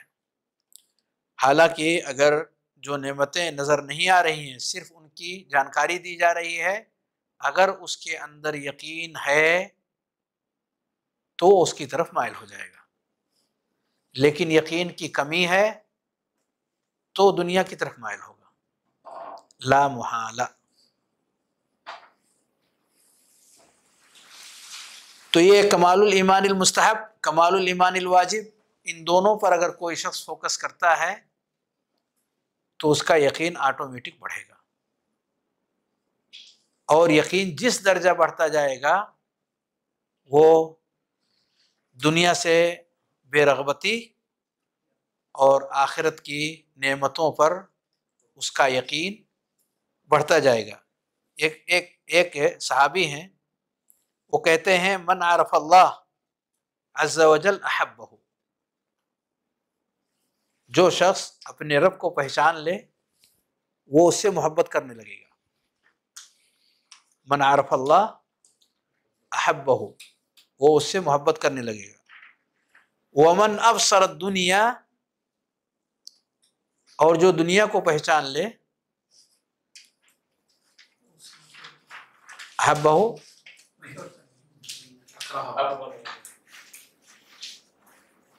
ومن ابصر الدنیا، اور جو دنیا کو سمجھ لے تو اس کے آگے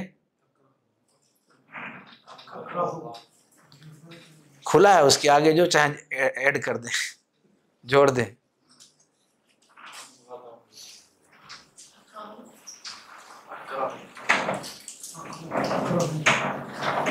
زہد فیہا، ومن ابصر الدنیا زہد فیہا، زہد فیہا یعنی اس کی طرف سے اس کی توجہ ہٹ جائے گی، فوکس نہیں کر پائے گا، فوکس اس کو پھر نہیں کرے گا، یعنی اتنی چیزیں وہ لینے کی کوشش کرے گا جس سے اپنی زندگی کو قائم رکھ سکے، زندگی کو لے کر کے چل سکے، اور وہ چیزیں جو اس سے غافل کرنے والی ہیں، اس کی نظر کو ہٹانے والی ہیں، تو اس سے وہ بے رغبتی اختیار کرنے کی کوشش کرے گا۔ زہد فیہا، تو یہ انسان کی معرفت پر ہے کہ کس درجے کی معرفت اسے دنیا کی ہے اور کس درجے کی معرفت آخرت کی ہے۔ اس کے معرفت پر اس کا یہ عمل مرتب ہوگا۔ صحیح معنی میں اگر معرفت ہے آخرت کی تو آخرت سے محبت کرے گا، صحیح معنی میں معرفت اگر دنیا کی ہے تو دنیا سے محبت نہیں، دنیا سے بے رغبت ہوگا۔ یہ فرق ہے دونوں میں۔ رب کی معرفت ہو جائے، آخرت کی معرفت ہو جائے، صوم و صلات کی صحیح معرفت ہو جائے، قرآن کی صحیح معرفت ہو جائے تو محبت اس کے دلوں کے اندر بیٹھے گی، سچی معرفت ہو جائے، سچی جانکاری ہو جائے۔ جتنا وہ معرفت بڑھاتا جائے گا ان سب چیزوں کے حوالے سے، اس کی قربت بڑھتی چلی جائے گی، نزدیکی اس کی بڑھتی چلی جائے گی، اور جتنا دنیا کی حقیقت کے حوالے سے وہ اپنی معرفت بڑھائے گا اور تجربات کے ذریعے سے اس کو سمجھنے کی کوشش کرے گا، تو کہاں پہنچے گا؟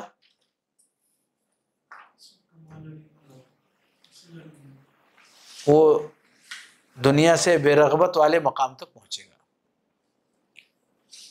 کیونکہ نبی کریم صلی اللہ علیہ وسلم نے فرمایا لو كانت الدنيا تساوي عند الله جناح بعوضة ما سقى منها كافرا، کہ اگر اس کی حیثیت، دنیاوی زندگی کی حیثیت رب کے یہاں کچھ بھی ہوتی، کچھ بھی یعنی مکھی کے پر کے برابر، ایسا نبی کریم صلی اللہ علیہ وسلم نے کہا، اس کے پر کے برابر بھی اس کی حیثیت ہوگی۔ مکھی مچھر تقریباً دونوں کا پر ملتا جلتا ہے،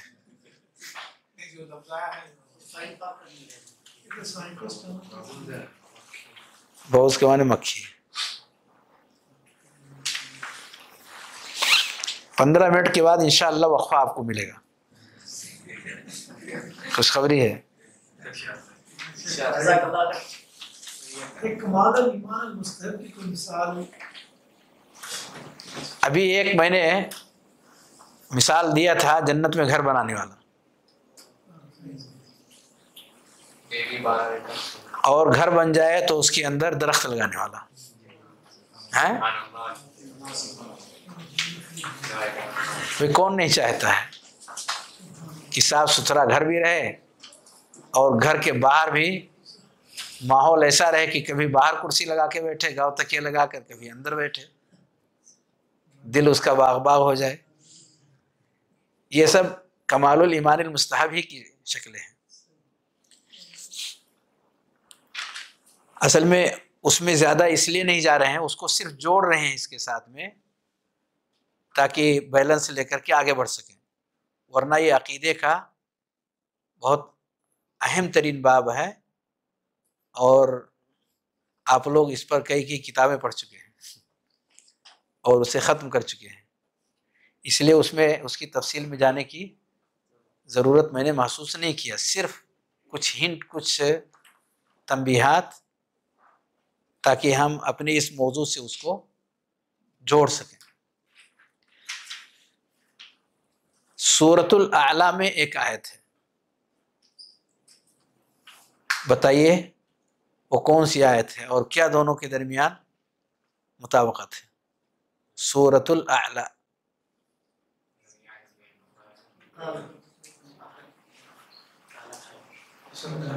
ہے؟ نہیں یاد ہے؟ اس کے ساتھ پوری صورت پڑھ دی.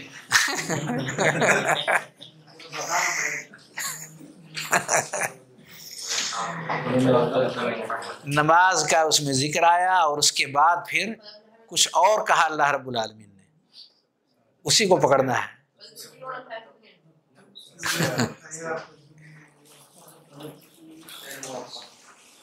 سیم چیز ابھی میں نے پڑھی ہے، یہ سورۃ الاعلی ہی کی ہے.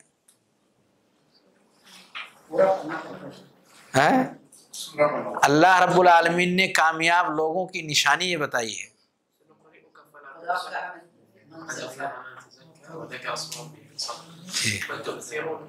حیات الدنیا، ابھی یہی آیت تو میں نے پڑھی تھی، تو اس کے لیے اتنا زیادہ پریشان نہیں ہونا چاہیے. اسی کو بس دہرا دیں. پڑھی ہوئی چیزوں کو دہرانے میں کوئی پریشانی نہیں ہے. کامیاب لوگوں کی پہچان بتائی ہے اللہ نے، کامیاب لوگوں کی پہچان بتائی ہے. کامیابی لوگوں کی تو پہچان ہے تزکا وذکر اسم ربہ فصلی. اب یہ بل جو آیا ہوا ہے تو اس بل کا کیا معنی ہے؟ نہیں، بل للاضراب، بل للاضراب. اس کو ہم اپنی زبان میں جھاڑو کہتے ہیں. جھاڑو کیا کرتا ہے؟ صاف کر دیتا ہے.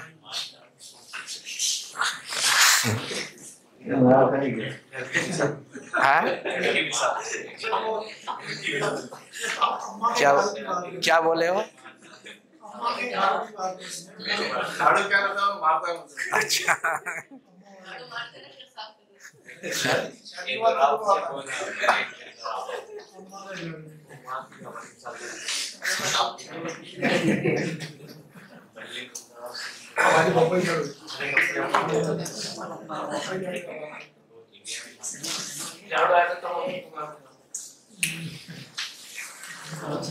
میں نے یہ کلمہ جان بوجھ کے استعمال کیا کیونکہ اس سے پہلے جو باتیں اللہ رب العالمین نے کامیابی کے لیے ذکر کی تھی،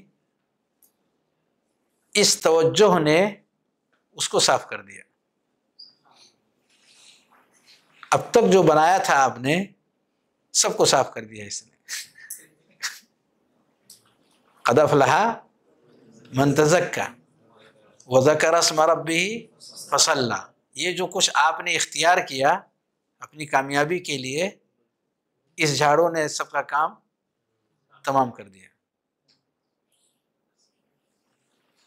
اگر یہ موجود رہے گا تو یہ زہر ہے، کسی کو باقی نہیں رکھے گا، کسی میں دم نہیں رہے گا.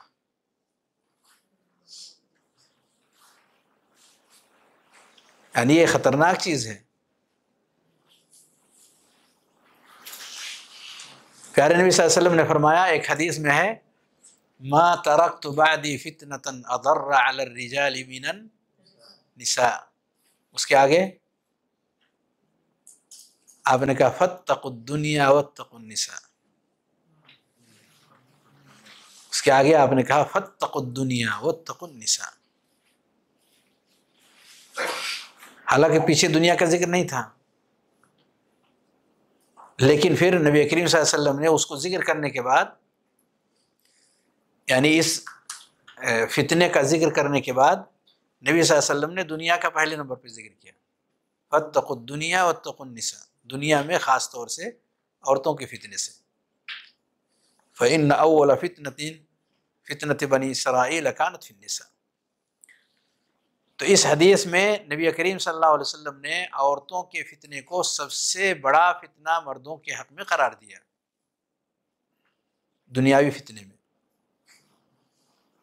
دنیا مکمل فتنہ، نبی صلی اللہ علیہ وسلم کہتے ہیں دنیا مکمل فتنہ. اگر ان تمام فتنوں میں کوئی ایک نام لے کر کے آپ الگ سے اس کو ذکر کرنا چاہیں تو عورت کا فتنہ ذکر کر سکتے ہیں. ما ترکت بعدی فتنة اضر علی الرجال من النساء. پھر آپ فرماتے ہیں فاتقوا الدنیا. دنیا کا یہاں ذکر کیوں کیا گیا؟ جب عورت کی بات ہو رہی ہے کہ وہ مردوں کے حق میں فتنہ ہے، تو بیچ میں دنیا کہاں سے آ گیا؟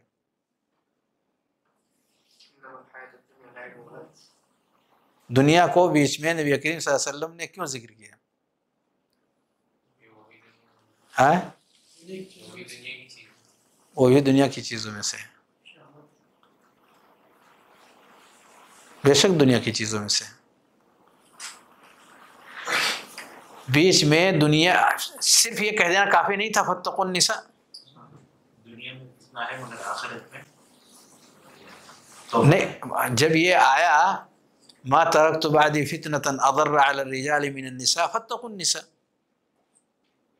یہ کافی نہیں تھا؟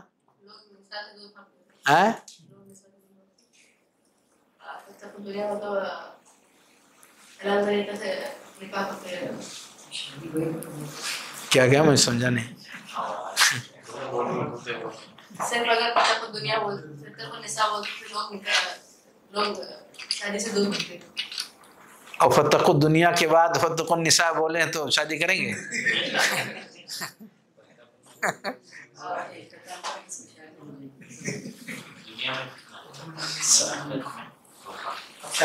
دراصل نبی کریم صلی اللہ علیہ وآلہ وسلم نے لوگوں کو یہ باخبر کیا ہے کہ دنیاوی فتنوں سے اپنے آپ کو بچاؤ.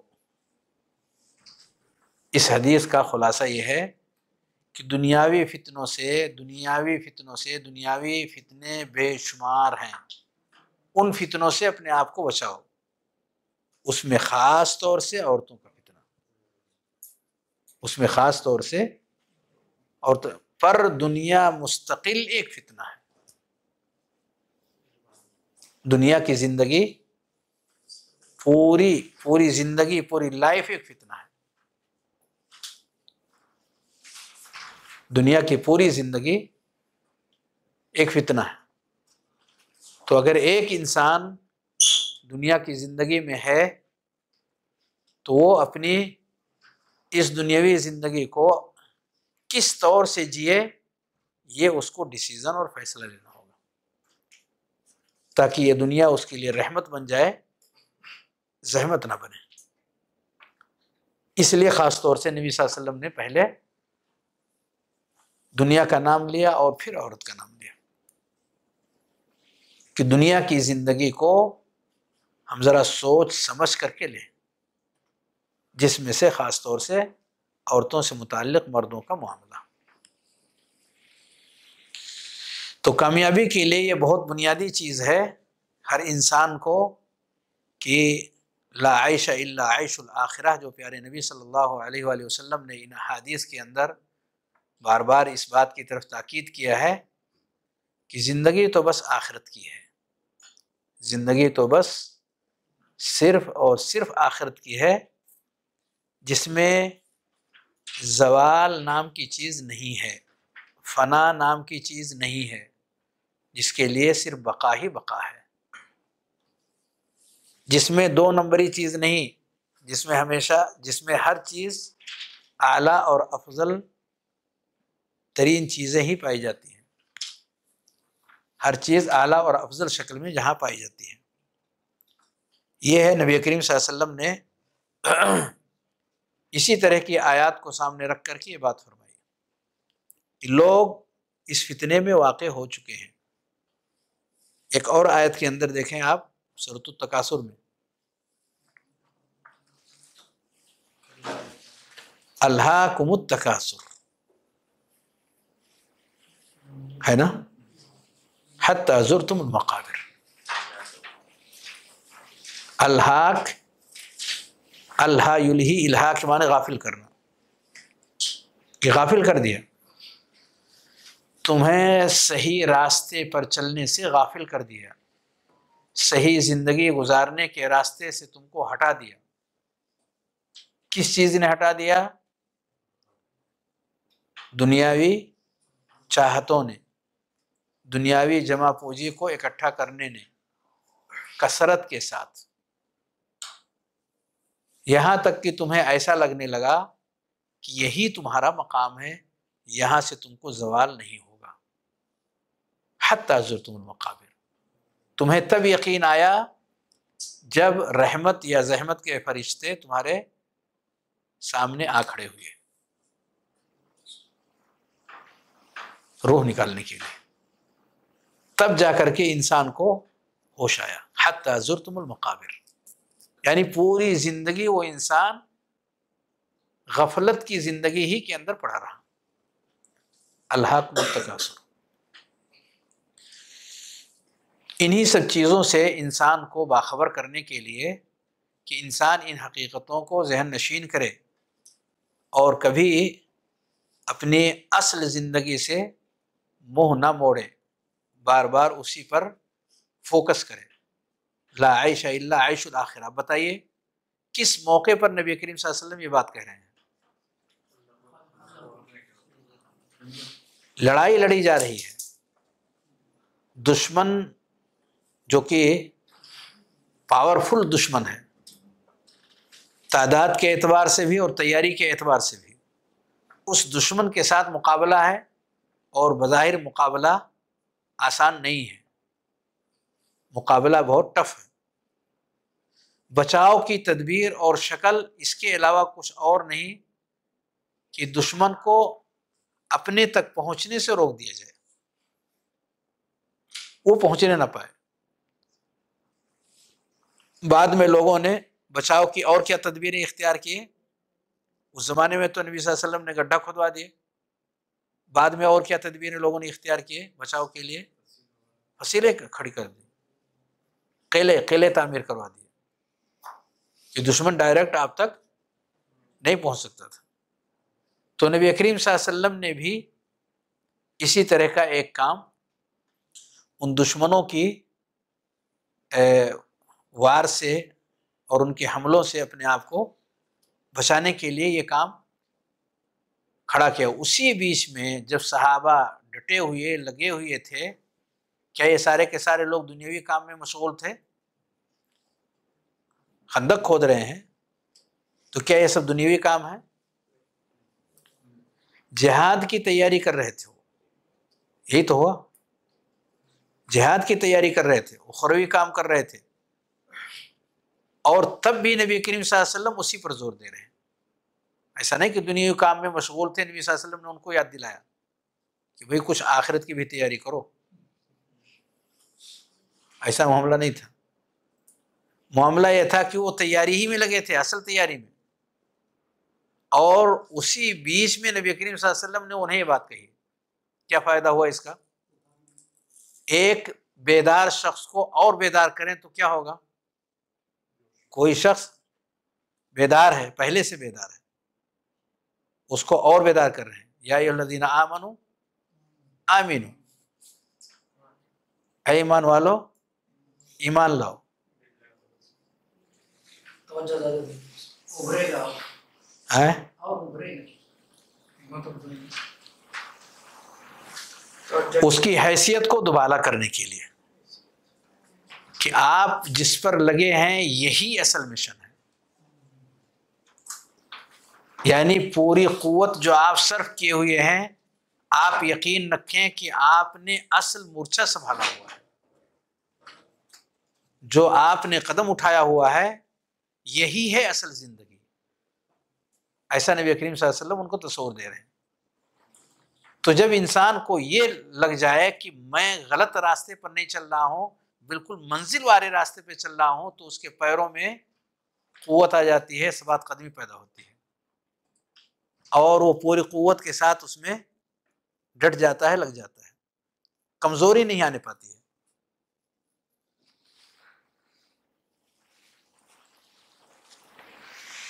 اس لیے اس طرف نبی کریم صلی اللہ علیہ وسلم نے لوگوں کو توجہ دلائی کہ لوگ اس کی طرف توجہ دیں، اور دنیاوی زندگی جس کے دام فریب کے لوگ شکار ہو گئے ہیں، اس دنیاوی زندگی سے وہ رشتہ اپنا برائے نام اور برائے حاجت اور ضرورت ہی رکھیں. اس میں ایک کلمہ ہے جو دعائیہ کلمہ ہے، فاغفر یا فاکرم یا فاصلح. یہ سب دعائیہ کلمات ہیں. یا فبارک فی الانصار والمہاجر. ان تمام کے اندر آپ دیکھیں گے کہ نام کس کا پہلے آیا اور بعد میں کس کا ہے؟ مہاجرین کا. کیا یہی حیثیت ہے ان کی؟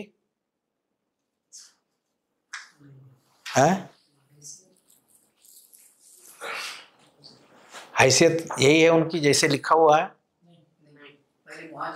پہلے مہاجر ہیں اور بعد میں انصار ہیں. لیکن ساری روایات آپ 1 سے لے کر کے اور 13 تک دیکھتے چلے جائیں، 2 سے لے کر کے 13 تک، ہر جگہ پہلے انصار بعد میں. ایسا کیا ہے؟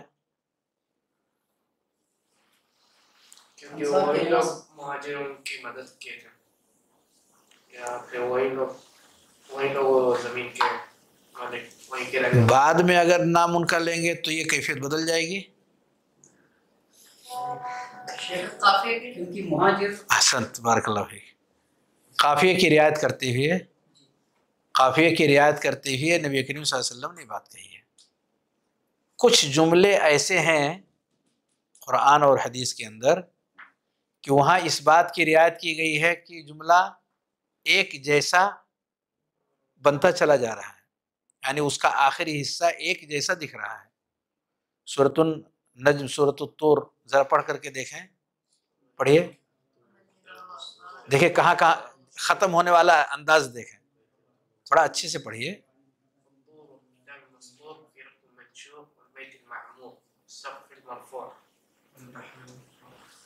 کیا لگا؟ ختم ہونے والی جو آیات ہیں وہ ایک ہی انداز پر ختم ہو رہی ہیں. والطور، را پہ ختم ہو رہی ہیں، اور اس سے پہلے وکتاب مسطور، واو اور پھر را، فی رق منشور والبیت المعمور والسقف المرفوع. ہے نا؟ ایک ہی انداز پہ تو سب ختم ہو رہی ہیں. کبھی کبھار اس کی رعایت سے کلام میں خوبصورتی پیدا ہو جاتی ہے، جو زبان و بیان کے اعتبار سے اس کی بڑی اہمیت ہے. یہاں بھی اس کی رعایت کی گئی ہے. دیکھیے، اللہم لا عیش الا عیش الآخرہ، آخر میں تا ہے اور اس سے پہلے را ہے. فاغفر یا فاصلح الانصار والمہاجرہ، ایک جیسا انداز ہے کہ نہیں؟ تو کبھی کبھار ان سب چیزوں کی رعایت کی جاتی ہے.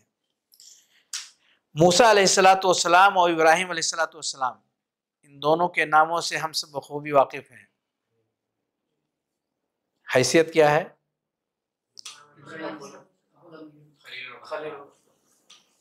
پہلے کون ہے، بعد میں کون ہوں گے، اور بعد میں ترتیب کے اعتبار سے بھی اور مقام کے اعتبار سے بھی. صح کہ پہلا مقام ابراہیم علیہ السلام کا ہے اور دوسرا مقام یعنی اس کے بعد کا جو مقام ہے وہ موسیٰ علیہ السلام کا ہے. ذرا قرآن کی آیت میں دیکھیے، جہاں تک پہنچے تھے اس کے آگے پڑھنا ہے. ہاں پڑھیے اس کے آگے. یہ کہاں تک پڑھے تھے؟ بل تؤثرون الحیات الدنیا والآخرۃ خیر وابقی ان هذا لفی الصحف الاولی صحف ابراہیم و موسیٰ. صحف ابراہیم و موسیٰ یہ دیکھیے. اور ساتھ ساتھ یہ دیکھیں کہ اللہ رب العالمین نے ذکر کیا سورۃ النجم کے اندر ام لم ينبأ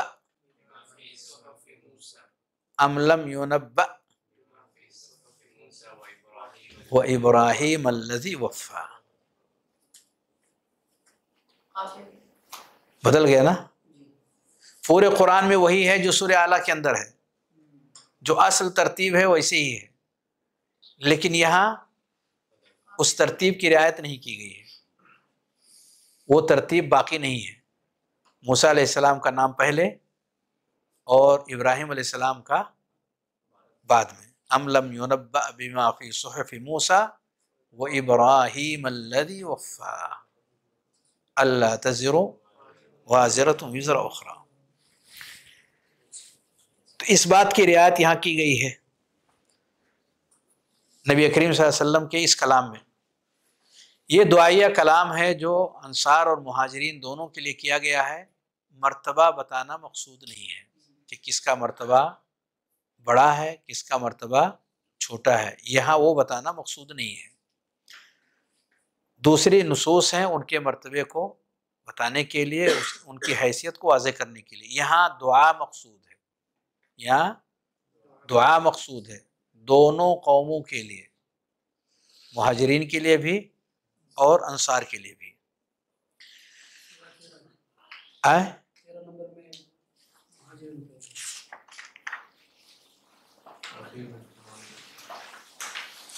ماشاء اللہ، اللہ مبارک. اکٹھا کرنے کا ایک فائدہ یہ بھی ہے، اکٹھا کرنے کا، روایات کو اکٹھا کرنے کا یہ ایک زبردست فائدہ. دیکھ رہے فائدہ سامنے آیا کہ یہاں وہ ترتیب برقرار نہیں رکھی گئی تو ان کی حیثیت کے اعتبار سے، ان کے مقام اور مرتبے کے اعتبار سے جو ترتیب آنی چاہیے وہ ترتیب یہاں مذکور ہو گئی. اللہ مبارک. تو یہاں کہا گیا فاغفر للمہاجرین والانصار دونوں میں، حالانکہ اس سے پہلے والا جو ہے فاغفر للانصار والمہاجرہ جو 11 نمبر کا ہے، لیکن جسٹ اس کے بعد جو دونوں ہیں اس میں اصل ترتیب کے اعتبار سے ذکر کیا گیا ہے. خیر یہاں مقصود دعا ہے، ان تمام کے اندر مقصود دعا ہے. مہاجرین کے لیے دعا اور انصار کے لیے دعا، اور دعائیہ کلمات میں تعدد ہے، الگ الگ کلمات کے ساتھ نبی کریم صلی اللہ علیہ وسلم نے دعا فرمائی ہے. مغفرت کی بھی دعا فرمائی اور اصلاح اور درستگی کی بھی دعا فرمائی. یعنی اللہ رب اصلاح کا کیا معنی یا مغفرت کا کیا معنی ہے؟ صحیح کو جاننا، صحیح ہو جانا. اچھا اصلاح کے معنی، اصلاح کا کیا معنی ہے؟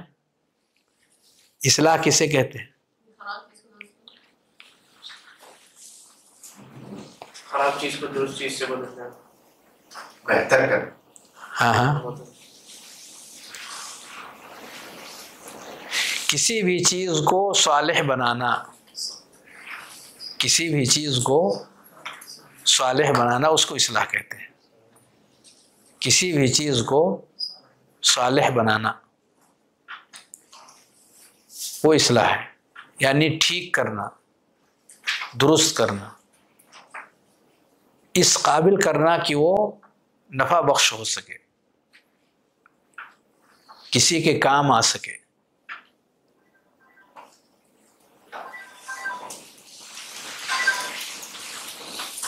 اب اگر دو لوگوں کے بیچ میں کچھ اختلاف ہو گیا ہے تو اختلاف تو لوگوں کے لیے کیا ہوگا؟ نقصان اور ضرر کا نقصان اور ضرر کا سبب بنے گا. تو اب اس کو صالح کیسے بنایا جا سکتا ہے؟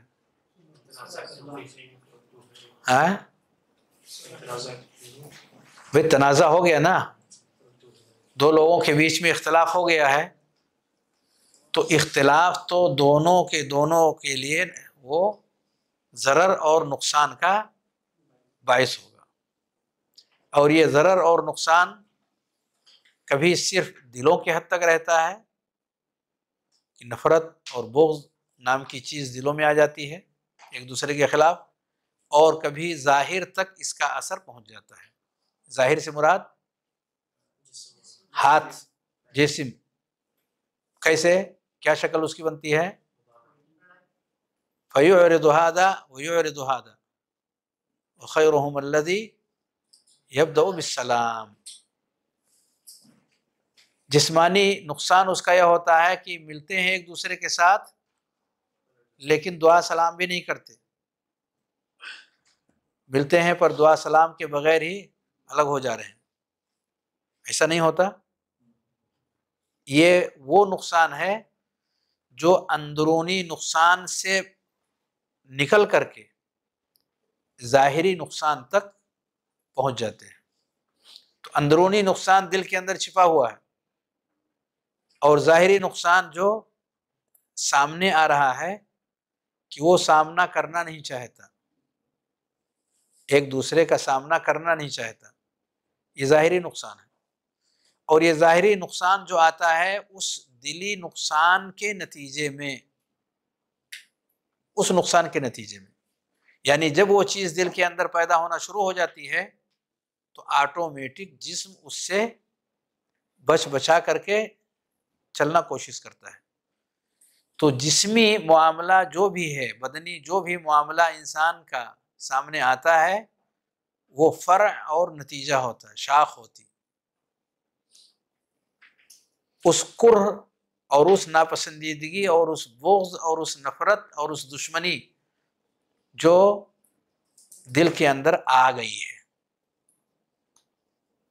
تو اب کام کیا ہے اصلاح کا؟ اصلاح کا کام کیا ہے؟ وہ شکل بتائیے تاکہ وہ مصالحت ہو جائے اس کا.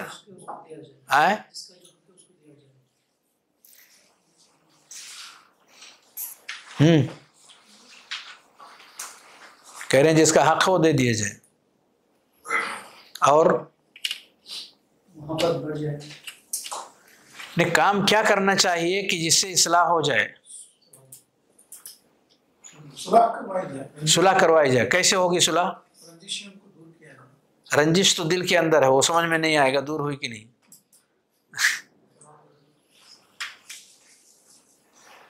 کام کیسے کریں؟ بات کریں جو قرآن حدیث کے مطابق جو ان کے دل پر اثر ہو. غلطیاں کس کی ہے اس کو پکڑا. گندگی کو چھیڑیں گے تو اس سے بدبو نکلے گی نہیں بھائی. اس کا تذکرہ کریں گے تو اس میں بو نکلے گا کہ نہیں؟ پھر وہ آہستہ آہستہ بڑھتی چلی جائے گی. احسن.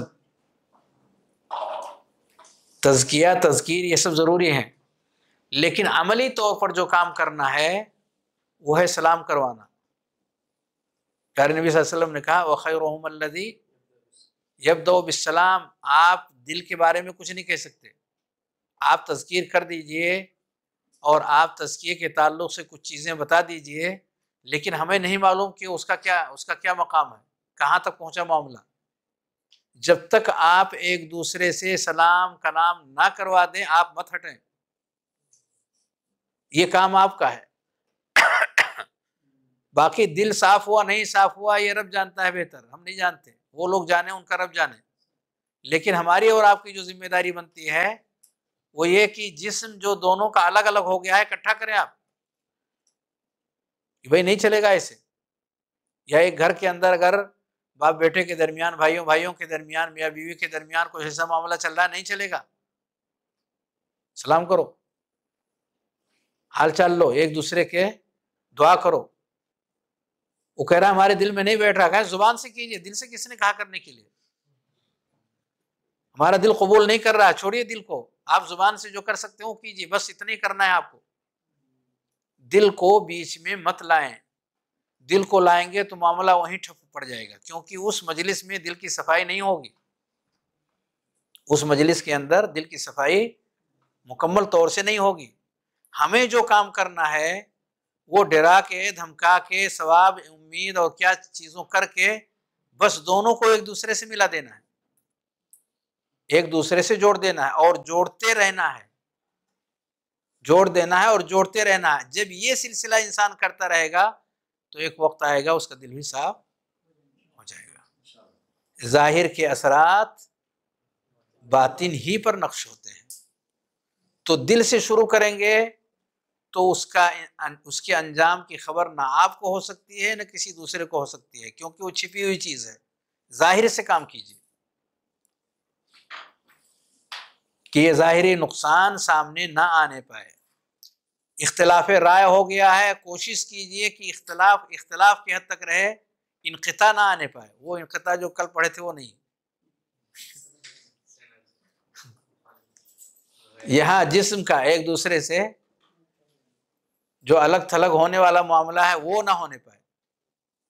میں نے 15 منٹ کہا تھا لیکن اس سے زیادہ ہو گیا، کیونکہ میں چاہ رہا تھا کہ اس چیز کو آپ پورا کر کے بند کر دیں۔ صلی اللہ وسلم علی نبینا محمد وعلی آلہ وصحبہ اجمعین۔ السلام علیکم ورحمۃ اللہ وبرکاتہ۔